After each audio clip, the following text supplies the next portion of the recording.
हाँ जी दोस्तों, तो चैप्टर नंबर 4 आपका अंतिम सांसें लेता हुआ लास्ट सेक्शन इसका बचता है हमारे पास सेक्शन नंबर 71, जो कि बात करेगा डिबेंचर्स का। शेयर्स का जो पूरा पोर्शन था वो इससे पहले तक का था टिल सेक्शन नंबर 70, जो कि हमारा रैपअप हो चुका है। अब बात होगी सिर्फ और सिर्फ डिबेंचर की। अब इस सेक्शन के अंदर बेसिकली क्या है कि डिबेंचर्स के काफी सारे प्रैक्टिकल चीजें हैं जो आप 12th से पढ़ना शुरू कर देते हो। मतलब 12th के अंदर से आपकी डिबेंचर शुरू हो जाता है प्रैक्टिकल सेंस में, और उसके अंदर से कई सारी चीजें हम वही कर रहे होते हैं जो हमारी लॉ में लिखी हुई बातें हैं।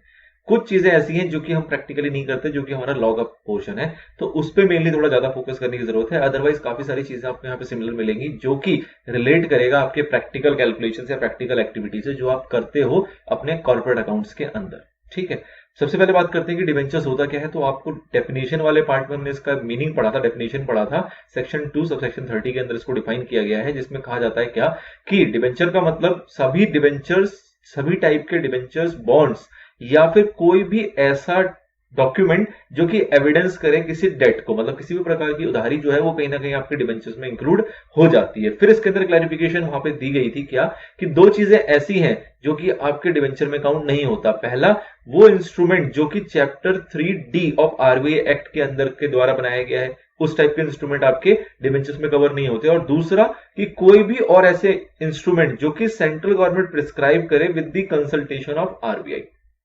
ठीक है, तो सेंट्रल गवर्नमेंट ने आरबीआई की कंसल्टेशन लेते हुए कोई भी इंस्ट्रूमेंट को प्रिस्क्राइब कर दिया तो वो भी हमारे डिबेंचर की काउंटिंग में नहीं आता, इनको डिबेंचर नहीं मानते। बाकी आपको बेसिक्स ऐसा पता है डिबेंचर क्या होता है। ये आपका सेक्शनल डेफिनेशन था कि डिबेंचर को कैसे डिफाइन किया गया है। फिर आपने देखा है कि टाइप्स ऑफ डिबेंचर किस तरीके से होते हैं। तो सिक्योरिटी के सेंस में बात करें तो सिक्योर डिबेंचर भी होते हैं और अनसिक्योर डिबेंचर भी होते हैं। कन्वर्टेबिलिटी के सेंस में बात करें तो वो वाले डिबेंचर जो कन्वर्ट हो सकते हैं वो भी होता है हमारे पास, और कुछ डिबेंचर ऐसे भी होते हैं जो कन्वर्ट नहीं हो सकते, मतलब नॉन कन्वर्टेबल होते हैं। रिडीमेबिलिटी के हिसाब से बात करें तो वो डिबेंचर जो कि रिडीम हो जाएंगे जिनकी एक लाइफ लिमिटेड होती है, और दूसरा इररिडीमेबल डिबेंचर्स भी आपके होते हैं, ऑल्दो वो अलाउड नहीं है इशू करना, बट आपकी कैटेगरी में वो भी आता है। फिर अब बात करते हैं कि हमारा सेक्शन बेसिकली क्या होगा। ये तो बेसिक ओवरव्यू था डिबेंचर के ऊपर। अब सेक्शन क्या कहता है, तो सब सेक्शन वाइज आपके कुछ पॉइंट्स हैं यहाँ पे जो कि लॉ के अंदर प्रिस्क्राइब है। उसके अंदर कुछ चीजें आपको पता होंगी, कुछ चीजें आपको नहीं सुनने को मिलेंगी। बहुत बेसिक है, बहुत सिंपल सा है, फटाफट से एक बार बस देख के गुजरने वाली बात है। सबसे पहला सबसेक्शन कहता है कि जो कंपनीज हैं वो डिवेंचर इशू कर सकती हैं, कौन से वाले, कन्वर्टेबल वाले, मतलब कि कन्वर्जन का ऑप्शन उसके अंदर होगा। इस टाइप के डिवेंचर भी कंपनी इशू कर सकती है, लेकिन प्रोवाइडेड क्या इशू है कि भैया जब इशू करोगे तो इशू करने से पहले आपको अपनी कंपनी के अंदर एक स्पेशल रेजोल्यूशन पास करना पड़ेगा जनरल मीटिंग के अंदर। मतलब कि स्पेशल रेजोल्यूशन के बाद ही आप ऐसे डिवेंचर इशू कर सकते हैं जो कि कन्वर्टेबल होगा। इस टाइप का एक रेफरेंस आपके पीछे भी सेक्शन में आया था, अगर आप रिलेट कर पा रहे हो तो। दूसरा सबसेक्शन कहता है कि भैया कोई भी कंपनी अपने डिवेंचर्स के केस में उनको वोटिंग राइट नहीं देगी। ये जनरली आपको पता है कि वोटिंग राइट हमेशा शेयर्स को ही मिलता है, कुछ कंडीशंस के अंदर प्रेफरेंस वालों को मिल जाता है, अदरवाइज इक्विटी के पास होता है। तो बस सबसेक्शन 2 में क्लैरिफिकेशन है कि किसी भी कंपनी को ये इजाजत नहीं है कि वो इस टाइप के डिवेंचर इशू करे जिनको की वोटिंग राइट भी होगा। नेक्स्ट आता है आपके पास कि जो डिवेंचर्स हैं वो सिक्योर्ड, मतलब सिक्योर्ड डिवेंचर जिसके अगेंस्ट सिक्योरिटी होगी कि हाँ भैया ये डिवेंचर्स के पैसे डूबेंगे नहीं, उस टाइप के डिवेंचर्स भी आप इशू कर सकते हो। और उसको इशू करने में आपका रूल नंबर 18 है जो कि कंपनीज रूल 2014 का है, वो यहां पे एप्लीकेबल हो जाएगा आपका। नाउ अगला पॉइंट आता है डिवेंचर्स के बारे में, डिवेंचर्स रिडेम्पशन रिजर्व के बारे में। अभी डीआरआर आपने प्रैक्टिकली देखा है, आपने बनाना होता है 25% आपको क्रिएट करना होता है, जितना भी आपका डिवेंचर इशू हुआ है उसका 25% पोर्शन आपको डीआरआर के अंदर डालना होता है। अब ये क्रिएशन ऑफ डीआरआर जो है ये कहां से किया जाएगा, किससे किया जाएगा, तो हम इसको करते हैं हमेशा आउट ऑफ प्रॉफिट जो कि अवेलेबल होता है for the distribution of dividend. तो मतलब कह सकते हो आप फ्री प्रॉफिट जो आपका, जो कि डिविडेंड डिस्ट्रीब्यूशन में काम आएगा, उस टाइप के प्रॉफिट से हम इसको बनाते हैं, क्रिएट करते हैं। और इसको रिडेम्पशन के अलावा किसी और पर्पस के लिए यूटिलाइज नहीं कर सकते, क्योंकि ऑब्वियसली बात है, नाम से पता लग रहा है कि डिवेंचर रिडेम्पशन रिजर्व बनाई क्यों है, for the purpose of redemption of debenture. तो उसलिए हमने कुछ रिजर्व क्रिएट किया at the time of issue. Issue करते वक्त हमें 25% का क्रिएट करना होता है, वो भी आपको आगे दिख जाएगा। फिर अगली बात आती है कि अगर मेरे को पब्लिक में इशू करना है अपने डिवेंचर, तो इशू करने के लिए ऊपर क्या रेस्ट्रिक्शन है, क्या लिमिटेशन है। अगर सपोज करो मेरे को पब्लिक के थ्रू डिवेंचर्स रेज करने, डिवेंचर के थ्रू फंड रेज करना है, तो अगर मेरा जो लिमिट है वो 500 के विद इन है तो कोई दिक्कत नहीं है। अगर मैं 500 के अंदर तक कर रहा हूं तो कोई दिक्कत नहीं, हम इशू कर सकते हैं। लेकिन अगर 500 से ज्यादा केसेस है, मतलब मेंबर्स जो है या जो हमारी पब्लिक है वो 500 की काउंटिंग से बियॉन्ड चली जाती है, और उस केस में अगर मेरे को पब्लिक इशू करना है, उसके लिए प्रोस्पेक्टस इनवाइट करना है, प्रोस्पेक्टस इशू करना है, तो वो मैं तभी कर सकता हूं जब मैंने अपॉइंट कर रखा हो अपनी कंपनी के अंदर किसको, डिवेंचर ट्रस्टी या ट्रस्टीज को, मतलब वन और मोर डिवेंचर ट्रस्टी को मेरे को अपॉइंटमेंट करना जरूरी है अदरवाइज हम डिवेंचर इशू नहीं कर सकते 500 से ज्यादा लोगों को बाय इशूइंग प्रोस्पेक्टस। ठीक है, तो ये कंडीशन आती है डिवेंचर ट्रस्टी के ऊपर। ये एक इंटरेस्टिंग पॉइंट है, इसके ऊपर क्वेश्चन जनरली बनता है कि डिवेंचर ट्रस्टी का आपको पूरा पूरा कॉन्सेप्ट पता होना चाहिए। क्या कंडीशन आई कि अगर 500 तक कर रहे हैं कोई दिक्कत नहीं है, बट अगर 500 के बियॉन्ड जाएंगे तो आपको पहले इशू करने से पहले क्या करना पड़ेगा, अपॉइंटमेंट करना पड़ेगा। किसका? डिवेंचर ट्रस्टी या ट्रस्टीज का, मतलब वन और मोर डिवेंचर ट्रस्टीज का। ये आपका जरूरी है। नाउ डिवेंचर ट्रस्टी बेसिकली क्या है? डिवेंचर ट्रस्टी का कॉन्सेप्ट बेसिकली क्या है कि जब हम लार्ज अमाउंट में पब्लिक से पैसा रेज कर रहे हैं in form of debenture, voting right उनको मिल नहीं रहा, मतलब कि उनका कंपनी के अंदर पार्टिसिपेशन है नहीं, तो उनको प्रोटेक्ट किया जाए कि भैया ऐसा ना हो कि उनका पैसा कंपनी मिसयूज कर रही हो, कंपनी गलत जगहों पे यूज करे, अपने शेयर होल्डर्स वगैरह को बेनिफिट पहुंचाए, डिवेंचर्स का पैसा डूब ना जाए। तो इस चीज को प्रोटेक्ट करने के लिए, कहीं ना कहीं डिवेंचर होल्डर के इंटरेस्ट को प्रोटेक्ट करने के लिए, उनके पैसों को प्रोटेक्ट करने के लिए डिवेंचर ट्रस्टी का होना जरूरी है। अब डिवेंचर ट्रस्टी कहीं से भी कंपनी से रिलेटेड लोग नहीं हो सकते। अभी हम देखेंगे आगे चल के कि कौन लोग डिवेंचर ट्रस्टी हो सकते हैं, कौन लोग नहीं हो सकते। तो डिवेंचर ट्रस्टी बेसिक सेंस है कि एक इंडिपेंडेंट पर्सन होगा जो कि डिवेंचर होल्डर के लिए सोचेगा, ना कि कंपनी के लिए सोचेगा, डिवेंचर होल्डर को सिक्योर करने के लिए सोचेगा। तो इसलिए उनके इंटरेस्ट को प्रोटेक्ट करने के लिए हमें डिवेंचर ट्रस्टी की आवश्यकता होती है जब हमारी काउंटिंग 500 से ऊपर चली जाती है। तो ये सबसेक्शन 6 में क्वालिफिकेशन आई कि क्या जरूरत है इसकी। फिर आती है लाइबिलिटी ऑफ डिवेंचर ट्रस्टी। क्या डिवेंचर ट्रस्टी की कोई लाइबिलिटी है इसके अंदर? तो ऑब्वियस सी बात है कि डिवेंचर ट्रस्टी सारी चीजें सोच समझ के करेगा, किसी भी प्रकार की नेग्लिजेंस नहीं होनी चाहिए उससे। और अगर वो कोई ऐसा कॉन्ट्रैक्ट करता है जिसके अंदर वो अपने आप को मुक्त करना चाहता है, मतलब कि सपोज करो डिवेंचर ट्रस्टी ने कॉन्ट्रैक्ट किया और वो कॉन्ट्रैक्ट के अंदर कुछ ऐसी कंडीशन डालता है जिससे कि कल को अगर उससे कोई भूल चूक हो भी गई और उससे डिवेंचर होल्डर का नुकसान भी हो गया तो भी उसके ऊपर कोई आंच नहीं आएगी। अगर इस टाइप की कोई कंडीशन कॉन्ट्रैक्ट में लिखे जाते हैं, किसी प्रोविजन में मेंशन किए जाते हैं, तो उस टाइप की कंडीशन हमारे क्या होते हैं? वॉइड होते हैं, मतलब वो कंडीशन आपके मान्य नहीं है।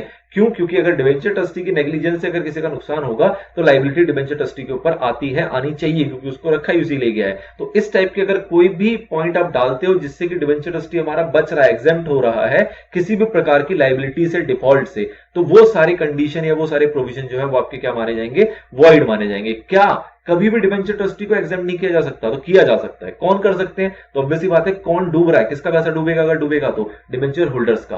तो डिवेंचर होल्डर्स अगर मेजॉरिटी में चाहें तो डिवेंचर ट्रस्टी को कुछ कुछ चीजों के लिए क्या कर सकते हैं? वो एग्जाम्प्ट कर सकते हैं। तो प्रोविजन आपका ये कहता है कि एग्जाम्पशन दिया जा सकता है डिवेंचर ट्रस्टी को अगर मेजॉरिटी आपकी एग्री हो। मेजॉरिटी में यहां पे कौन से आ जाएंगे? आपके 3/4, मतलब वही 75%। अगर 75% लोग एग्रीड हैं तो डिवेंचर ट्रस्टी को कुन कुन चीजों से, किसी किसी चीजों से एग्जाम्पशन दी जा सकती है। वो डिसीजन लेगा कौन? डिवेंचर होल्डर्स डिसीजन लेंगे, जो उनकी अपनी एक सेपरेट मीटिंग होगी उसके अंदर। ठीक है, तो डिवेंचर ट्रस्टी की लाइबिलिटी के ऊपर पॉइंट आ गया आपका subsection number 7। Now subsection number 8 आता है कि आपको जो इंटरेस्ट की पेमेंट करनी होती है डिवेंचर होल्डर को, या फिर एक टर्म खत्म होने के बाद उसको रिडीम करना होता है, वो कैसे किया जाएगा? तो ऑब्वियसली बात है, वो उसी मैनर या उसी टर्म्स एंड कंडीशन के अकॉर्डिंग किया जाएगा जो कि आपने स्टार्टिंग में रखा था। मतलब at the time of issue जो भी आपके टर्म्स एंड कंडीशन थे उसी के अकॉर्डिंग इंटरेस्ट की पेमेंट होगी और उसी के अकॉर्डिंग क्या होगा? रिडेम्पशन होगा। This is subsection number 8। बहुत इजी पॉइंट है। सबसेक्शन नंबर 9 आता है क्या कि जो डिवेंचर ट्रस्टी है, अगर उनको सपोज लगता है कि कुछ झोल चल रहा है कंपनी के अंदर, तो वो क्या करेंगे? अगर डिवेंचर ट्रस्टी को लगता है कि कुछ भी ऐसा हो रहा है जो अगेंस्ट डिवेंचर होल्डर है, तो वो क्या करेंगे? तो वो एक पिटीशन फाइल कर सकते हैं। किसके पास? ट्राइब्यूनल के पास, कि भैया ऐसा ऐसा सिचुएशन है। और ट्राइब्यूनल क्या करेगा? ट्राइब्यूनल देखेगा, सारी चीजों को सुनेगा, सुनवाई करेगा प्रॉपर, और उसके बाद एक ऑर्डर पास कर सकता है क्या कि जो कंपनी है वो फर्दर लाइबिलिटी रेज नहीं करेगी। फर्दर लाइबिलिटी रेज क्यों नहीं करेगी? अगर डिवेंचर ट्रस्टी को ऐसा लगता है कि सपोज करो कंपनी ने कुछ ऐसी एक्टिविटी की है जिससे कि वो अब पेमेंट नहीं कर पाएंगे डिवेंचर होल्डर्स को, या फिर उनके जो सफिशिएंट एसेट है, जो भी उनके पास एसेट्स अवेलेबल है कंपनी के अंदर, वो सफिशिएंट नहीं है उन सारे डिवेंचर होल्डर की पेमेंट के लिए, उनकी प्रिंसिपल की रीपेमेंट के लिए। अगर उनको कुछ ऐसा लग गया और पता लगे कंपनी और लाइबिलिटी लिए जा रही है, तो उस केस में क्या होगा? वो डिवेंचर्स वाले और अनसिक्योर होते जाएंगे। तो इसलिए ऐसी सिचुएशन में ट्राइब्यूनल एक ऑर्डर पास कर सकता है कि वो कंपनी जिसमें ऐसी सिचुएशन चल रही है वो फर्दर लाइबिलिटी रेज नहीं करेगी, कोई भी और लाइबिलिटी, कोई भी लोन या कोई भी इस टाइप की लाइबिलिटी अपने ऊपर इनकर नहीं करेगी। इसके लिए एक ऑर्डर पास करेगा कौन? ट्राइब्यूनल। ये कब करेगा? ऑब्वियसली जब उसके ऊपर पिटीशन फाइल की जाएगी। किसके द्वारा? डिवेंचर ट्रस्टी के द्वारा। नाउ अगर सपोज कीजिए कि ऐसा हो जाए कि डिवेंचर की पेमेंट की डेट आ गई रिडीम करने की और कंपनी रिडीम नहीं कर पा रही, या फिर उसकी जो इंटरेस्ट वगैरह पेमेंट करनी थी वो इंटरेस्ट भी पे नहीं कर पाई। अब डिवेंचर होल्डर बेचारे क्या करेंगे? तो डिवेंचर होल्डर या फिर उनके बिहाफ पे कौन होगा? डिवेंचर के ट्रस्टी, मतलब कि या तो डिवेंचर होल्डर, अगर 500 के विदिन वाली बात हो रही है तो डिवेंचर होल्डर हो सकते हैं, कोई एक डिवेंचर होल्डर भी हो सकता है, या फिर सारे डिवेंचर होल्डर मिलके भी एक अपील फाइल कर सकते हैं, एक पिटीशन फाइल कर सकते हैं, किसके पास, ट्राइब्यूनल के पास, कि भैया ऐसी सिचुएशन चल रही है, कंपनी की हालत ऐसी कि ना वो हमारे प्रिंसिपल लौटा रही है और ना ही हमें इंटरेस्ट पे कर रही है। तो उस केस में ट्राइब्यूनल जो है वो चाहे तो ऑर्डर पास कर सकता है। क्या ऑर्डर पास करेगा कि तुरंत अभी के अभी सभी की पेमेंट विद इंटरेस्ट कर दी जाए। मतलब कंपनी के अगेंस्ट एक ऑर्डर पास किया जाएगा कि कंपनी ने जितने डिवेंचर ऐसे हैं जो ड्यू हो चुके हैं for the purpose of redemption and उसकी इंटरेस्ट की पेमेंट वगैरह भी कुछ अगर आउटस्टैंडिंग है तो वो सबकी पेमेंट जो है वो फोर्थविथ की जाए, मतलब उसी वक्त की जाए, तुरंत की जाए। एक इंस्टेंट ऑर्डर उसके अगेंस्ट पास किया जा सकता है ट्राइब्यूनल के द्वारा। लेकिन ट्राइब्यूनल तभी करेगा जब उसके पास एप्लीकेशन जाएगा किसी भी एक डिवेंचर का, या डिवेंचर होल्डर का, या डिवेंचर ट्रस्टी का, या उससे ज्यादा लोगों का एप्लीकेशन जाएगा। उसके अगेंस्ट वो सारी चीजें चेक करने का, प्रॉपर हियरिंग वगैरह करने के बाद ये ऑर्डर पास करने की पावर रखता है इन सबसेक्शन 10। नाउ सबसेक्शन 11 की बात आती है कि ट्राइब्यूनल ने ऑर्डर दे दिया, अब हम उसको फॉलो नहीं कर रहे। ट्राइब्यूनल का ऑर्डर आ गया और उसको हम कंप्लाई नहीं कर रहे, कंपनी उसको कंप्लाई नहीं कर रही। सपोज करो 10th वाले पॉइंट में आ गया ट्राइब्यूनल का ऑर्डर कि आपको पेमेंट करनी है रिडेम्पशन की, जो भी रिडेम्पशन की पेमेंट थी या जो भी इंटरेस्ट वगैरह की पेमेंट थी वो सारी आपको लौटानी है, और आप स्टिल आप फॉलो नहीं कर रहे। तो सबसेक्शन 11 बात करता है उसकी पनिशमेंट के ऊपर। क्या पनिशमेंट होगी? तो जो भी ऑफिसर होगा उसको इंप्रिजनमेंट होगी 3 साल तक की, या फिर फाइन लगेगा जो कि 2 लाख से लेकर 5 लाख के बीच में हो सकता है, या फिर दोनों। मतलब बीच में और है या फिर का शब्द है तो और बोथ वाला पॉइंट भी यहां पे आ जाता है। किसके ऊपर लगेगा? सारे ऑफिसर इन डिफॉल्ट, जो भी ऑफिसर होगा इन डिफॉल्ट उस कंपनी के, उनके ऊपर ये लगेगा पनिशमेंट का प्रोविजन, जो कि है एज पर section number subsection 11। Now subsection 12 आता है जो बात करता है स्पेसिफिक परफॉर्मेंस ऑफ कॉन्ट्रैक्ट। जैसे कि आपने ऊपर देखा कि कोई कॉन्ट्रैक्ट ऐसा भी है जिसके अगेंस्ट इन्फोर्स किया जा सकता है उनकी पेमेंट के लिए। मतलब कोई स्पेसिफिक परफॉर्मेंस का भी कॉन्ट्रैक्ट किया जा सकता है जिसके अगेंस्ट अगर उनकी पेमेंट नहीं हो रही है तो उनकी पेमेंट को इन्फोर्स किया जा सके। तो कुछ ऐसा खास नहीं है, एक सिंपल सी बात आती है कि स्पेसिफिक परफॉर्मेंस के अगेंस्ट भी इन्फोर्समेंट किया जा सकता है for the payment of amount of debentures. Now next आता है procedure to be prescribed by central government. एक पावर रखती है यहाँ पे सेंट्रल गवर्नमेंट अपने हाथ में, और ये सेंट्रल गवर्नमेंट ही है, ये ट्रांसफर नहीं हुआ है। तो सेंट्रल गवर्नमेंट के हाथ में क्या पावर है कि डिवेंचर से रिलेटेड जितने भी प्रोसीजर हैं, जितनी भी चीजें हैं, जितने भी रूल्स एंड रेगुलेशंस हैं, वो सारे प्रिस्क्राइब कर सकती है कौन? Central government. किस रिगार्डिंग कि भैया इशू कितना किया जाएगा, जो डिवेंचर की डीड वगैरह बनाई जाएगी वो किस तरीके से बनाई जाएगी, जो डिवेंचर होल्डर होंगे वो इंस्पेक्ट कर सकते हैं कि नहीं कर सकते, और उसको करने के लिए क्या रूल्स एंड रेगुलेशंस होंगे, कितना डीआरआर बनाया जाएगा। अभी आपने ऊपर देखा कि डीआरआर बनाना जरूरी है, लेकिन वो कितना बनाया जाएगा, ये बनाने की पावर, इसको कम ज्यादा करने की, जो भी इसके अंदर मॉडिफिकेशन करनी है, ये सारी पावर किसके हाथ में होती है? हमारे सेंट्रल गवर्नमेंट के पास। या फिर इससे रिलेटेड और भी कोई चीज अगर एक्सरसाइज करनी है तो वो भी किया जा सकता है बाय सेंट्रल गवर्नमेंट। नाउ अब डीआरआर के ऊपर एक चर्चा आती है जब सेंट्रल गवर्नमेंट की पावर की बात हुई, तो सेंट्रल गवर्नमेंट अपनी पावर एक्सरसाइज करते हुए क्या कह रखा है कि हर एक कंपनी को डीआरआर बनाना जरूरी है जब वो शेयर्स इशू करेगी। अब साथ में उन्होंने ये बता दिया कि कहां से बनाएंगे, तो ऑब्वियसली बात है, अभी आपने पीछे पढ़ा था कि ये बनाया जाता है आउट ऑफ प्रॉफिट। कौन सा प्रॉफिट? जो कि अवेलेबल है फॉर पेमेंट ऑफ डिविडेंड, उस प्रॉफिट से बनाया जाएगा। कितना बनाया जाएगा और कौन कौन कंपनी के ऊपर लगेगा, तो इसको लेके बहुत प्यारा चार्ट है जो कि बहुत इंपॉर्टेंट है। क्वेश्चन में इसका पूरा रेलेवेंस आएगा जब हम आगे के क्वेश्चंस देखेंगे। सबसे पहले कहा जाता है ऑल इंडिया फाइनेंशियल इंस्टीट्यूशन। अगर इसकी बात करें तो इसको डीआरआर बनाने की जरूरत नहीं है, ना ही पब्लिक इशू के केस में, ना ही प्राइवेट प्लेसमेंट के केस में। नाउ अगला आता है एनबीएफसीज इंक्लूडिंग एफआईज, मतलब फाइनेंशियल इंस्टीट्यूशन। तो इनकी बात करें तो इनको पब्लिक इशू के केस में 25% बनाने की जरूरत है, लेकिन प्राइवेट प्लेसमेंट के केस में इनको बनाने की कोई भी जरूरत नहीं है। ध्यान देना इस चीज को, एनबीएफसीज इंक्लूडिंग फाइनेंशियल इंस्टीट्यूशन को 25% डिवेंचर्स का, जो भी डिवेंचर्स की वैल्यू होगी उसका 25% इनको डीआरआर बनाना पड़ेगा इन case of public issue only, not in case of private placement. But अगर कंपनीज की बात करें तो चाहे पब्लिक इशू हो चाहे प्राइवेट प्लेसमेंट हो, दोनों के सिनेरियो के अंदर उनको 25% ऑफ डिवेंचर का डीआरआर क्रिएट करना होता है। सिंपल बात समझ में आती है। रेट आपको ध्यान रखना है, ये चार्ट छोटा सा है बट इसको क्वेश्चन में रिलेट करना है, आपको कई सारे क्वेश्चन इसके ऊपर दिखेंगे। नाउ आगे बात आती है, दूसरा एक टर्म है जिसका इन्होंने यहां नाम नहीं लिखा, बट जब आप प्रैक्टिकली करते हो तो आप पढ़ते हो उसको, डिवेंचर रिडेम्पशन इन्वेस्टमेंट।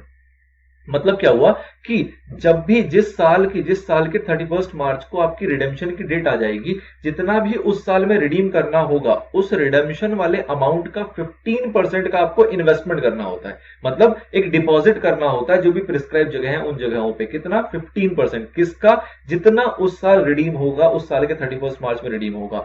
कब करना होगा? 30 अप्रैल। मतलब कि सपोज करो 2020 की अगर मैं बात करता हूं तो 2020 के 31 मार्च को जितना भी आपका रिडीम होने वाला अमाउंट होगा, जितना मैच्योर्ड अमाउंट होगा, उसका 15% निकालोगे और 30 अप्रैल 2019, क्योंकि ये 19-20 का साल है आपका, 1 अप्रैल 19 से 31 मार्च 20, तो उसका जो 15% होगा वो आपको 30 अप्रैल 2019 को उससे पहले या उस डेट तक आपको इन्वेस्ट कर देना है, कहीं ना कहीं डिपॉजिट करना है। कहां कहां आप उस पैसे को डिपॉजिट कर सकते हो, तो कहा गया कि डिपॉजिट किया जा सकता है शेड्यूल बैंक के अंदर, या फिर सेंट्रल गवर्नमेंट या स्टेट गवर्नमेंट की सिक्योरिटीज परचेज कर सकते हो, मतलब काइंड ऑफ इन्वेस्टमेंट। यहाँ डिपॉजिट पर यूज किया गया। प्रैक्टिकली जब हम एंट्रीज वगैरह करते हैं अपने अकाउंट्स के अंदर तो इसको लिखते हैं DRI, debenture redemption investment account, ठीक है।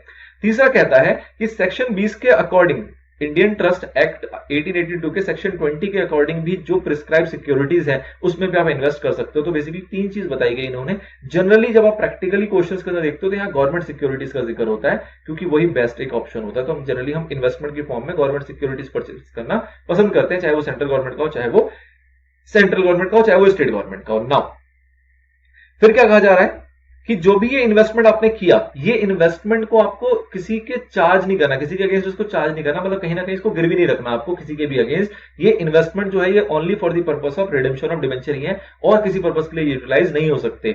DRR के लिए भी यही कहानी थी कि वो किसी और चीज के लिए यूटिलाइज नहीं हो सकता। DRI के लिए, मतलब डिबेंचर रिडेम्पशन इन्वेस्टमेंट के लिए भी सेम टू सेम कहानी होती है। फिर ये कहा जाता है कि जो 15% है किसी भी सूरत में 15% से कम नहीं हो सकता। क्या आप 15% से ज्यादा कर सकते हैं? बिल्कुल कर सकते हैं। This 15% is minimum. ये 15% जो है ये मिनिमम है। इसको आप ज्यादा करना चाहो, बढ़ाना चाहो तो ज्यादा करने की परमिशन भी आपके पास होती है। अब एक बड़ी इंटरेस्टिंग सी लास्ट पैराग्राफ है, इसको जरा समझो कि सपोज करें कि हमारा जो डिवेंचर्स है वो कन्वर्टेबल डिवेंचर्स है, मतलब कि वो डिवेंचर्स जो है वो कन्वर्ट कर लिए जाएंगे इक्विटी शेयर्स के अंदर। तो अगर वो फुल्ली कन्वर्टेबल है, मतलब कि अगर 1 लाख रुपए का डिवेंचर है जिसको कि कन्वर्ट कर लिया जाएगा 1 लाख रुपए के इक्विटी शेयर्स के अंदर, तो क्या वहां पर DRR बनाने की जरूरत होती है? तो जी नहीं।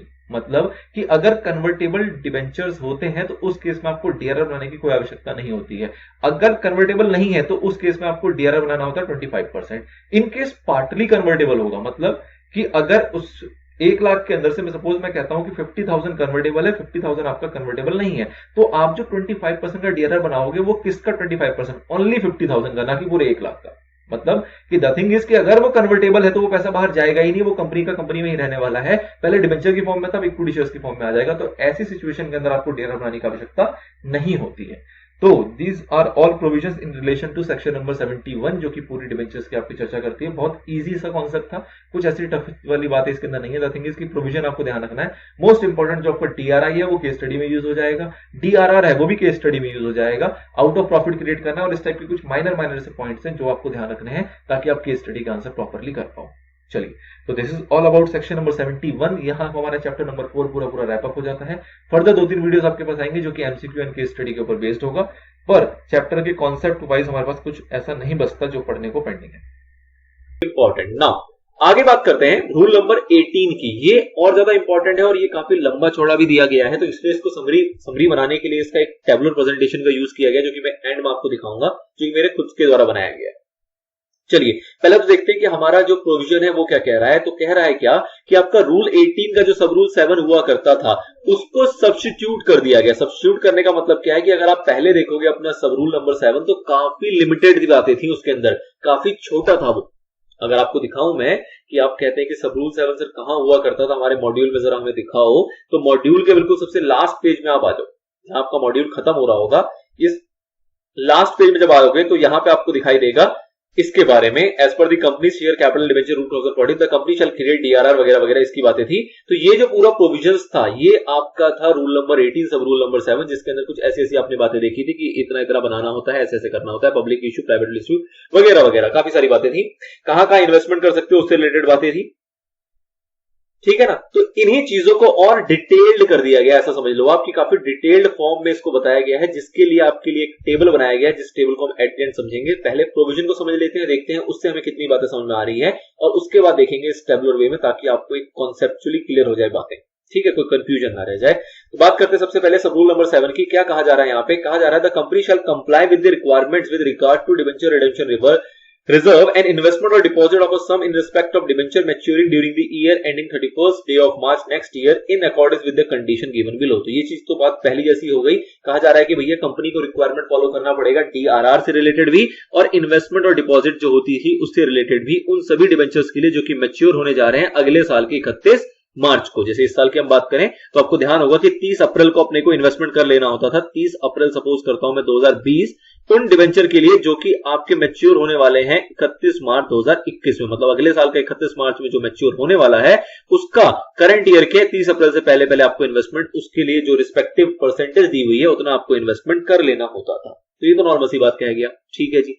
फिर इसके अंदर देखते हैं पहला क्लॉज क्या कह रहा है। पहला कह रहा है आपको debenture redemption reserve shall be created out of profit of the company available for the payment of dividend. ये भी नॉर्मल सी बात है कि भैया डीआरआर जो आप बनाओगे वो कहां से बनाओगे, किस प्रॉफिट से बनाओगे, तो वो आउट ऑफ प्रॉफिट जो क्रिएट किया जाएगा वो आउट ऑफ प्रॉफिट से किया जाएगा उन सभी प्रॉफिट के लिए जो कि अवेलेबल फॉर डिविडेंड होता है। मतलब कहीं ना कहीं आपका रेवेन्यू नेचर के जो प्रॉफिट होंगे उनसे ही डीआरआर क्रिएट किया जाएगा, नंबर 1।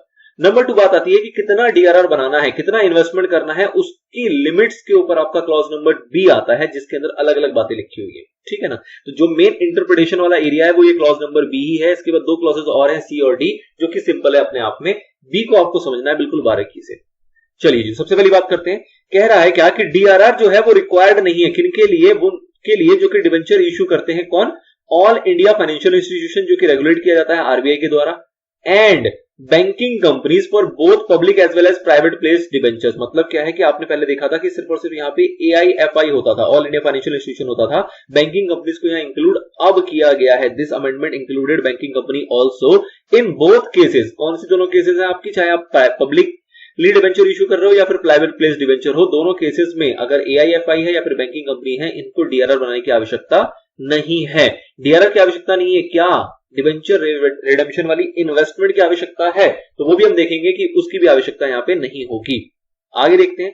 पॉइंट नंबर 2 कहता है आपको कि अदर फाइनेंशियल इंस्टीट्यूशंस की अगर बात करें, अदर फाइनेंशियल इंस्टीट्यूशन की बात करें जो कि आपको डिफाइन किया गया है पर्टिकुलर सेक्शन के अंदर, उसके केस में भी debenture redemption reserve shall be as applicable to NBFCs registered with the RBI. मतलब कहीं ना कहीं ये मतलब निकल के आता है इससे कि हम अगर अदर फाइनेंशियल इंस्टीट्यूशंस की बात करें, मतलब ऑल इंडिया फाइनेंशियल इंस्टीट्यूशन को छोड़ के उसके अलावा जो फाइनेंशियल इंस्टीट्यूशन बच जाते हैं उनके ऊपर भी आपका जो डीआरआर का कॉन्सेप्ट है वो एप्लीकेबल होगा एज सिमिलर टू एनबीएफसी। जैसे कि एनबीएफसी के ऊपर एप्लीकेबल होता है वो सारी एनबीएफसी जो रजिस्टर्ड होती हैं आरबीआई के साथ, ठीक है। तो कहीं ना कहीं सेकंड पॉइंट में आपको ऐसा कुछ नहीं बताया, उसने सीधा सीधा ये बता दिया कि डीआरआर यहाँ पे इनके केसेस में एप्लीकेबल होगा।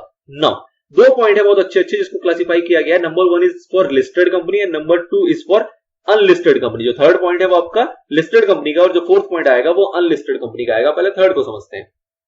थर्ड में कहा गया कि लिस्टेड कंपनीज अदर देन, आप क्लॉज ए वाली पॉइंट को छोड़ दो, मतलब एआईएफआई को छोड़ दो और बैंकिंग कंपनी को छोड़ दो, इनके अलावा जो भी लिस्टेड कंपनीज होंगे उनको डीआरआर बनाने की आवश्यकता नहीं है इन केसेस में। किन केसेस में जी? नंबर 1, अगर पब्लिक इश्यू की बात करें तो अगर लिस्टेड कंपनी कोई ऐसी है जो कि एनबीएफसीज है जो कि आरबीआई के साथ रजिस्टर्ड होती है, या फिर हमारी हाउसिंग फाइनेंस कंपनीज है जो कि नेशनल हाउसिंग बैंक के साथ रजिस्टर्ड होती है, तो इन लोगों को भी डीआरआर बनाने की जरूरत नहीं है। अगर बात करें अदर लिस्टेड कंपनीज की, मतलब ये जो हो गए हमारे फाइनेंशियल इंस्टीट्यूशंस, ये तो कहीं ना कहीं हमारे क्या हो गए, एफआईज हो गए, ठीक है ना। लिस्टेड कंपनीज में उसने एआईएफआई को पहले छोड़ दिया, बैंकिंग को पहले छोड़ दिया, इनको तो बनाने की जरूरत होती नहीं है। इसके अलावा कह रहा है कि अगर पब्लिक इशू की बात करूं मैं तो उसके अंदर आपको एफआईज को भी बनाने की जरूरत नहीं है और अदर लिस्टेड कंपनीज को भी बनाने की जरूरत नहीं है। मतलब कुल मिला के आप ये कह सकते हो कि किसी भी लिस्टेड कंपनी को, चाहे वो एआईएफआई वाला हो वो तो छूटा ही है, चाहे वो एफआई वाला हो वो यहां छोड़ दिया गया, और अदर्स को तीसरे पॉइंट में छोड़ दिया गया। मतलब कुल मिला के कोई भी लिस्टेड कंपनी जो है वो डीआरआर को नहीं बनाएगी, ठीक है जी। किस केस में? ये बात हुई पब्लिक इश्यू ऑफ डिवेंचर में। फिर आगे कह दिया गया क्या कि इन case of private place debenture for the company specified in सब आइटम ए और बी, मतलब ए और बी मतलब ये वाला पॉइंट। तो कह रहा है अगर प्राइवेट प्लेस की बात करें तो उसमें भी ये ए और बी पॉइंट वालों को बनाने की जरूरत नहीं है, ए और बी को बनाने की जरूरत नहीं है। इसका मतलब भी क्या हुआ कि इसमें भी सारे लोग कवर हो गए। तो मोटा मोटा आप ये कह सकते हो कि लिस्टेड कंपनी के पास डिवेंचर चाहे पब्लिक प्लेस्ड हो, चाहे वो पब्लिक इश्यू ऑफ डिवेंचर्स हो, चाहे प्राइवेट प्लेस डिवेंचर्स हो, और वो चाहे ऑल इंडिया वाले हो, चाहे फाइनेंशियल वाले हो, चाहे अदर्स किसी के भी हो, किसी को भी आपका डीआरआर क्रिएट करने की आवश्यकता नहीं है। उन सभी को छूट दे दी गई है इस क्लॉज 3 के अंदर, ठीक है। चलिए, तो लिस्टेड वाले तो बच गए। अब अनलिस्टेड पे आ जाते हैं। अनलिस्टेड में भी पहले तो इग्नोर कर दिया गया किसको, ऑल इंडिया फाइनेंशियल इंस्टीट्यूशंस को और बैंकिंग कंपनीज को, क्योंकि इसको बनाने की जरूरत होती नहीं है, ये आपके क्लॉज 1 में डील कर लिया गया है, ठीक है जी, सब क्लॉज 1 के अंदर। नाउ ए पॉइंट देखते हैं। ए पॉइंट में कहा गया कि एनबीएफसी जो रजिस्टर्ड होंगी और जो हाउसिंग फाइनेंस कंपनीज रजिस्टर्ड होंगी नेशनल हाउसिंग बैंक के साथ, इनको भी रिक्वायर्ड नहीं है बनाने की। लेकिन अब ध्यान देने वाली बात यहां पे आती है, इन case of privately placed debentures, मतलब कि सर पब्लिक के बारे में कुछ नहीं बताया इसने, इसने पब्लिक इश्यूज वाले डिबेंचर्स के बारे में कुछ नहीं बताया, लेकिन ये कह रहा है कि अगर प्राइवेटली प्लेस्ड डिबेंचर्स होंगे तो उस केस में रिक्वायरमेंट नहीं है। तो हम इसको सिंपली ये समझ सकते हैं कि अगर पब्लिक इश्यू वाला होगा तो वहां पे आपको डीआरआर बनाने की रिक्वायरमेंट हो जाएगी। बात करते हैं अदर लिस्टेड की, तो इसके अंदर आपको डीआरआर क्रिएट करना है, और वो भी कितना क्रिएट करना है, 10%, 25% नहीं करना। ध्यान रखने वाली बात है कि जितना भी आपका आउटस्टैंडिंग डिबेंचर होगा उसका 10% का आपको डीआरआर यहां पे क्रिएट करना पड़ेगा। ये तो थी 4 पॉइंट। आई होप आपको समझ में आ गया हो। पहले पॉइंट के अंदर उसने एआईएफआई को छोड़ दिया, बैंकिंग कंपनी को छोड़ दिया। दूसरे पॉइंट में उसने कह दिया कि भैया जो अदर एफआईज होती हैं और जो हमारी एनबीज और एफसीज होती हैं, इनके ऊपर आपका कहीं ना कहीं जो डीआरआर का कॉन्सेप्ट है वो एप्लीकेबल हो जाएगा। तीसरे पॉइंट पे वो आके कहता है कि भाई साहब लिस्टेड कंपनी जो होगी उसको 2 पार्ट में क्लासिफाई करो। कौन सी 2 पार्ट में? पहली वो लिस्टेड कंपनी जो कि आपकी पब्लिक इश्यूज करती है, और दूसरी जो कि आपकी प्राइवेट प्लेसमेंट करती है। पब्लिक इश्यू के अंदर उसने कहा क्या कि पब्लिक इश्यूज के अंदर आपके अगर एनबीएफसीज हैं या फिर हाउसिंग फाइनेंस कंपनीज है तो उसके ऊपर आपका एप्लीकेबल नहीं होगा, और अगर अदर्स की बात करें तो भी एप्लीकेबल नहीं होगा। तो कुल मिला के किसी के ऊपर भी एप्लीकेबल नहीं होगा। ऐसे इसके अंदर कहा गया कि अगर एनबीएफसीज और हाउसिंग फाइनेंस कंपनीज हैं या फिर अदर्स है तो उनके ऊपर एप्लीकेबल नहीं होगा। तो कुल मिला के किसी पे एप्लीकेबल नहीं होगा। तो इन नेटशेल आप कह सकते हो कि लिस्टेड कंपनीज के केस में आपका कोई भी वैरायटी हो उसके ऊपर आपका डीआरआर का कॉन्सेप्ट एप्लीकेबल नहीं होता है। 4th नंबर पे पॉइंट आई, जहां पे बात की हमने अनलिस्टेड कंपनी की। अनलिस्टेड कंपनी में इन्होंने फिर इसको बांटा, किसमें बांटा? आपके एनबीएफसी में बांटा और हाउसिंग फाइनेंस कंपनी में बांटा। और इनके लिए कहा गया कि भाई साहब अगर पब्लिक इशू करोगे तो उसके लिए साइलेंट हो गए। अगर इसने कहा कि प्राइवेट प्लेसमेंट करोगे तो आपको बनाने की आवश्यकता नहीं है। अगर इसके लिए आवश्यकता नहीं है तो इसका मतलब आप ये समझ सकते हो कि पब्लिक इशू में आपको बनाने की आवश्यकता होगी, which is as normal as 10%। और दूसरी बात की इसने अदर्स की, अदर लिस्टेड कंपनीज होंगी तो उस केस में क्या होगा? तो उस केस में आपको 10% जितना भी आपका आउटस्टैंडिंग डिबेंचर होगा उसका आपको डीआरआर क्रिएट करने की आवश्यकता है। ये 4 पॉइंट आपको समझ में आया है। इसको एक टेबुलर व्यू आपको और दिया जाएगा आगे बढ़ने के बाद। अगला पॉइंट आता है आपका जो क्लॉज नंबर 5 है। ये आपको बात करता है, ये बात करता है किसकी? ये बात करता है आपकी इन्वेस्टमेंट की और डिपॉजिट की। अब इसमें इसने कुछ लोगों को एप्लीकेबल किया, कुछ लोगों को एप्लीकेबल नहीं किया। सबसे पहले शुरुआत देखो, in case of company covered item A item B of sub clause 3। Sub clause 3 का मतलब क्या हुआ? इसने सब क्लॉज ए और बी को तो मतलब 1 और 2 को तो छोड़ दिया, 1 और 2 को तो छोड़ दिया। 3 में आए लिस्टेड। लिस्टेड वाले में कह रहा है कि आइटम ए था और आइटम बी थे, 2 आइटम में क्लासिफाई हुआ था, इन दोनों के लिए एप्लीकेबल है। और अगर मैं सब क्लॉज 4 की बात करूं तो इसमें आइटम बी है, आइटम ए को इन्होंने छोड़ दिया। आइटम ए मतलब आपका जो हाउसिंग फाइनेंस कंपनी है और एनबीएफसीज है उसको छोड़ दिया गया। आइटम बी के लिए कह रहा है कि एप्लीकेबल है। क्या एप्लीकेबल है? कहा गया कि इन लोगों को before 30th April of each year in respect of debenture issued by the company, जो भी है वही सारी बातें, वही सारी क्लॉज, इन्वेस्ट या डिपॉजिट करना पड़ेगा। कितना? नॉट लेस देन 15%, 15% मिनिमम इनको जो है इन्वेस्ट या डिपॉजिट करना पड़ेगा। किनके लिए? कितना? किसका 15%? उसका 15% उन सारे डिबेंचर्स का जो कि मैच्योर होंगे कब? अगले साल के 31 मार्च में, नेक्स्ट ईयर के 31 मार्च में जो मैच्योर होने वाले हैं उसका 15% आपको इस साल के 30 अप्रैल से पहले पहले आपको इन्वेस्ट या डिपॉजिट कर देना है। और इन्वेस्ट डिपॉजिट करने के लिए आपको अलग अलग मेथड्स बताए गए हैं जो कि डिफाइन किया गया है सब क्लॉज नंबर 6 के अंदर, जिसको हम आगे देखेंगे। तो कहने का मतलब मोटा मोटा इस पॉइंट का ये है कि कुछ कैटेगरी को कवर किया गया। कुछ कैटेगरी में अगर मैं बात करूं कि सब क्लॉज नंबर 3 की सारी कैटेगरी को कवर कर लिया गया, और सब क्लॉज नंबर 4 के अंदर अदर्स वाली जो कैटेगरी है, अदर अनलिस्टेड वाली, उसको कवर कर लिया गया। और कहा गया कि इन सभी कैटेगरी को जो भी इनके नेक्स्ट ईयर में, अगर मैं इस साल की बात करूं तो इस साल के 30 अप्रैल 2020 के अंदर, इससे पहले पहले आपको जो भी आपके 31 मार्च 2021 में जो भी डिबेंचर आपके मैच्योर होने वाले हैं उतने अमाउंट का 15%, 2021 में जितने डिबेंचर आपके मैच्योर होने वाले हैं उस अमाउंट का 15% आपको इन्वेस्ट या डिपॉजिट कर देना है इस डेट से पहले पहले। ठीक है जी। और उसको इन्वेस्ट कहां करना है? तो उसके लिए आपको सब क्लॉज 6 के अंदर 4 बातें बताई गई हैं, उनमें से ही कहीं ना कहीं आपको इन्वेस्टमेंट करना पड़ेगा। उसके अलावा आप कहीं और इन्वेस्टमेंट नहीं कर सकते हो। ये बात आपको बता गया पॉइंट नंबर 5, क्लॉज नंबर 5। ठीक है जी, आगे बढ़ते हैं। दूसरी बात यहां पे ये बताई गई है भैया, किसी भी मुहूर्त में पूरे साल के दौरान, क्योंकि आपने इस डेट पे तो इन्वेस्ट या डिपॉजिट कर दिया, लेकिन ये जो रिडीम किया जाएगा वो इस पीरियड में किया जाएगा। तो कहने का मतलब क्या है कि इस ड्यूरेशन में, इस पूरे ड्यूरेशन में कभी भी आपकी जो ये इन्वेस्टमेंट या डिपॉजिट है ये 15% से नीचे नहीं आनी चाहिए, 15% या उससे ज्यादा ही रहनी चाहिए। ऐसा नहीं है कि आपने 30 अप्रैल में 15% पूरा कर लिया, उसके बाद अपना इन्वेस्टमेंट में से 5% विड्रॉ कर लिया या डिपॉजिट में से 5% 7% विड्रॉ कर लिया, ऐसा बिल्कुल भी नहीं चलेगा। 15% आपको मेंटेन करना है तो करना है, 15% से नीचे वो किसी भी सूरत में नहीं आना चाहिए उस पूरे पीरियड के दौरान। ठीक है जी, आगे देखते हैं। 6 सब क्लॉज आपको क्या बताता है? ये बताता है कि आप कहां कहां इन्वेस्टमेंट कर सकते हो, जो कि सब क्लॉज 5 ने कहा कि इन्वेस्टमेंट करना जरूरी है, तो उसके ऊपर क्लैरिफिकेशन दे रहा है आपको सब क्लॉज नंबर 6, जो कह रहा है कि आप कहां कहां इन्वेस्टमेंट कर सकते हो। तो इसने बताया क्या कि आप डिपॉजिट कर सकते हो किसी भी शेड्यूल बैंक में, ऑब्वियसली वो फ्री फ्रॉम एनी चार्ज और लीन होना चाहिए, मतलब उसके ऊपर कोई भी चार्ज क्रिएट नहीं होना चाहिए, ऐसा भी आपको डिपॉजिट कर सकते हो किसी भी शेड्यूल बैंक के अंदर।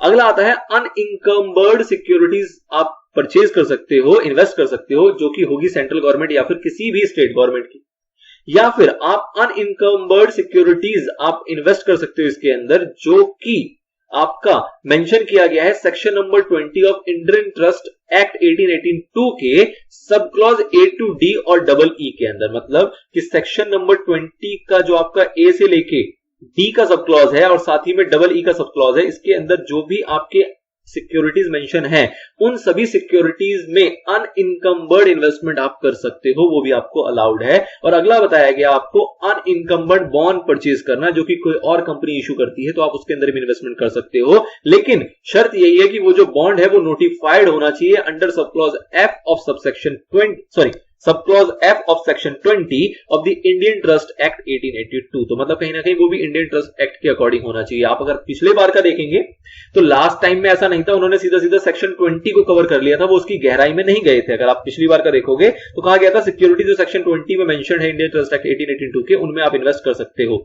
यहां पे भी कहा गया था सिक्योरिटी जो सेंट्रल गवर्नमेंट या स्टेट गवर्नमेंट का होगा उसमें आप इन्वेस्ट कर सकते हो, लेकिन अब यहां पे इंसर्ट कर दिया गया है अनइनकम्बर्ड वर्ड कि उसके अंदर किसी भी प्रकार की इनकम्बरेंस क्रिएट नहीं होनी चाहिए, वो सारे के सारे जो सिक्योरिटीज होंगे वो अनइनकम्बर्ड होनी चाहिए, नंबर 1।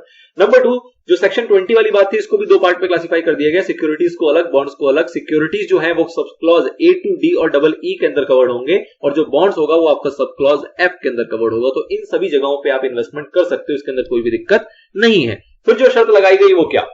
शर्त ये लगाई गई कि भैया provided that the amount invested or deposited as above shall not be used for any purpose other than the redemption of debenture maturing during the year referred award. Obviously बात है कि आपका जो डिवेंचर मैच्योर होने वाला है 31 मार्च 2021 को, आप सिर्फ इसी के लिए उस इन्वेस्टमेंट को यूज कर सकते हो, किसी और पर्पस के लिए उस इन्वेस्टमेंट को यूटिलाइज नहीं कर सकते हो। ये तो एक जेन्युइन सी बात है, ये पहले भी हुआ करती थी।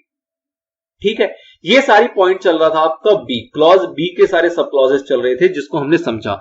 अब इसको और क्लैरिटी से आपके माइंड में इंसर्ट करने के लिए, क्योंकि इसके ऊपर आपके ऑब्जेक्टिव क्वेश्चन भी आ सकते हैं और नो डाउट की स्टडी भी आ सकती है, तो आपको ये क्लियर करना जरूरी है कि क्या समझ में आया कि किसमें डीआरआर बन रहा है, किसमें नहीं बन रहा। तो इस तरीके से इस पूरे बी क्लॉज को 4 पॉइंटों को इस तरीके से हमने यहाँ पे फ्रेम में डाला है। और क्या समझा इससे कि अगर मैं बात करूं ऑल इंडिया फाइनेंशियल इंस्टीट्यूशन की या बैंकिंग कंपनीज की, तो इस केस में आपको पब्लिक इश्यू हो चाहे प्राइवेट प्लेसमेंट हो, आपको डीआरआर बनाने की आवश्यकता नहीं है। और अगर मैं बात करूं इन्वेस्टमेंट या फिर डिपॉजिट की, तो उसकी भी एप्लीकेबिलिटी यहां पे नहीं आती है। दूसरे पॉइंट में आपको सिर्फ यही बताया गया था कि एनबीएफसीज या फिर अगर बात करें अदर फाइनेंशियल इंस्टीट्यूशन की, तो इसके ऊपर डीआरआर का कॉन्सेप्ट आपका एप्लीकेबल होता है, और इसके अलावा इस पॉइंट में कुछ और नहीं बताया गया। बात करें इन्वेस्टमेंट की या डिपॉजिट की, तो वो भी इस केस में एप्लीकेबल नहीं होता, क्योंकि इसके अंदर आपके सब क्लॉज 1 और 2 को छोड़ा गया था, 3 और 4 से ही शुरुआत हुई थी किसकी, इन्वेस्टमेंट और डिपॉजिट की। आगे देखते हैं थर्ड पॉइंट में बात आई थी लिस्टेड कंपनी। हमने समझा लिस्टेड कंपनी चाहे एनबीएफसीज हो, चाहे एचएफसीज हो, चाहे आपके पॉइंट नंबर 1 वाले हो, क्योंकि उसको तो वैसे ही यहां पे छोड़ दिया गया है, या फिर अदर लिस्टेड कंपनीज हो, किसी भी सूरत में किसी को भी रिक्वायरमेंट नहीं है, चाहे वो पब्लिक इशू की बात कर रहा हो चाहे प्राइवेट प्लेसमेंट की बात कर रहा हो। In all cases these are not applicable, not required to create DRR. ठीक है जी, लेकिन बात करते हैं अगर इन्वेस्टमेंट और डिपॉजिट को, तो आपने देखा कि सब क्लॉज 3 को यहां पे इंक्लूड कर लिया गया था। मतलब कि एनबीएफसीज हो चाहे एचएफसीज हो, अगर लिस्टेड कंपनी की बात करेंगे तो उसके इसमें उनको 15% का इन्वेस्टमेंट या डिपॉजिट यहां पे क्रिएट करना जरूरी हो जाता है। और अगर अदर लिस्टेड कंपनीज की भी बात करें तो उनको भी यहां पे इन्वेस्टमेंट या डिपॉजिट करना कंपलसरी है 15% का। नेक्स्ट पॉइंट आया था आपका अनलिस्टेड कंपनीज का, जिसको हमने देखे थे कि अदर देन 1, मतलब ये दोनों पॉइंट तो आपने छोड़ ही दिए। इसके अलावा बात करें अगर एनबीएफसीज और एचएफसीज की, तो आपने देखा था कि प्राइवेट प्लेसमेंट में स्पेशली कहा गया कि नॉट रिक्वायर्ड। इसका मतलब ये समझ में आता है कि पब्लिक इशू के केस में आपको 10% का वहां पे डीआरआर क्रिएट करने की आवश्यकता हो जाती है। और अगर बात करें हम डीआरआई मतलब इन्वेस्टमेंट और डिपॉजिट की, तो उस केस में भी यहाँ पे कोई एप्लीकेबिलिटी नहीं है, दिस इज नॉट एप्लीकेबल। लेकिन अगर बात करें अदर अनलिस्टेड कंपनीज की, तो ये आपको बस ध्यान रखने वाली बात है, जिसके ऊपर पूरी की पूरी कहानी आपकी चल रही है कि अदर अनलिस्टेड कंपनीज के केस में आपको पब्लिक इशू में भी 10% का डीआरआर बनाना है, प्राइवेट प्लेसमेंट में भी 10% का डीआरआर बनाना है, और अगर इन्वेस्टमेंट डिपॉजिट की बात करें तो वो भी आपको 15% का करना है। इस इन्वेस्टमेंट डिपॉजिट को आप कहीं और यूटिलाइज नहीं कर सकते हो other than for the purpose of redemption, और किसी भी सूरत में पूरे पीरियड के दौरान ये 15% से नीचे आपका नहीं आना चाहिए। इस टाइप की कंडीशंस को आपने देखा। फिर कहां इन्वेस्टमेंट करने हैं, उसके लिए 4 पॉइंट आपने अलग से समझे हैं, वो 4 पॉइंट को आपको ध्यान रखना है कि कहां आप इन्वेस्टमेंट कर सकते हो। नाउ अगला आपका टर्म आता है जो आपका क्लॉज नंबर सी है। इसके अंदर ये बात बताई गई कि अगर हम बात करते हैं कि ऐसा डिबेंचर है जो कि पार्टली कन्वर्टेबल है, पार्टली नॉन कन्वर्टेबल है, तो उस केस में क्या होगा, उस केस में डीआरआर कैसे बनाया जाएगा। तो सिंपल सी बात है, ये प्रोविजन आपका पहले भी एग्जिस्ट करता था, जहां पे ये कहा जाता था कि अगर पार्टली कन्वर्टेबल डिबेंचर होगा तो डीआरआर जो बनाना है वो आपको बनाना है सिर्फ और सिर्फ उस पोर्शन के लिए जो कि नॉन कन्वर्टेबल है। जो कन्वर्ट हो जाएगा उस पोर्शन के ऊपर आपको डीआरआर क्रिएट करने की कोई आवश्यकता नहीं है। डीआरआर जो क्रिएट किया जाएगा वो ओनली ऑन ओनली किया जाएगा नॉन कन्वर्टेबल पोर्शन के ऊपर। ठीक है जी, ये पॉइंट आपका पहले भी था, अगर आपको ध्यान आ रहा हो तो।